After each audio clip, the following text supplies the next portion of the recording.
অবসর ভেঙে অধিনায়ক শান্তর ডাকে টি-20 বিশ্বকাপে ফিরবেন তামিম ইকবাল, মুশফিকুর রহিম। এবছর টি-20 বিশ্বকাপ অংশগ্রহণকারী দলগুলো ইতিমধ্যে তাদের পরিকল্পনা তৈরিতে ব্যস্ত।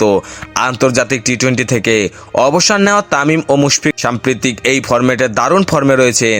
ক্যাপ্টেন নাজমুল হোসেন শান্তর প্রশ্নের উত্তরে দলের প্রয়োজনে তাদের কি বিশ্বকাপ দলে ফেরানো হবে।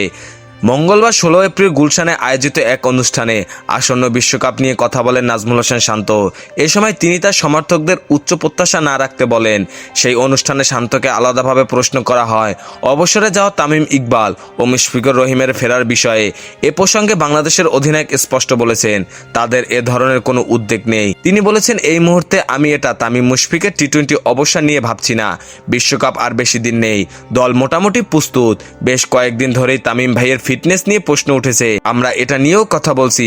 আমি এই মুহূর্তে এই বিষয়গুলো নিয়ে ভাবছি না, তবে দলের প্রয়োজনে যে কোনো সময় যে কাউকে আমন্ত্রণ জানাতে রাজি।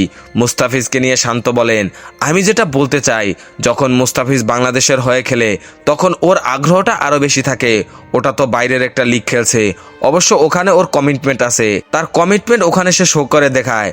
ও যখন বাংলাদেশ দলের হয়ে খেলে প্রত্যেকটা বল যখন ও করে তখন চিন্তা করে যে দেশের বা দলের কিভাবে উপকার হয়। সমর্থকদের প্রতি অনুরোধ করে জাতীয় দলের অধিনায়ক বলেন, প্রতি বছর দেখি বিশ্বকাপের আগে এগুলো নিয়ে অনেক কথা হয়, প্রত্যাশা থাকে এটা করব সেটা করব, কিন্তু এবার আমার একটা অনুরোধ থাকবে আপনাদের কাছে, এই প্রত্যাশা খুব একটা করার দরকার নেই। এই প্রত্যাশা সবার মনের মধ্যে থাক।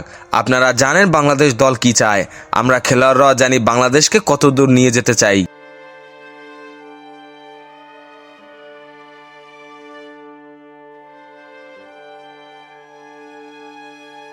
খেলাধুলার সকল আপডেট পেতে আমাদের ইউটিউব চ্যানেলটি সাবস্ক্রাইব এবং ফেসবুক পেজটি ফলো দিয়ে লাইক, কমেন্ট, শেয়ার করে আমাদের সাথে যুক্ত থাকুন। ধন্যবাদ।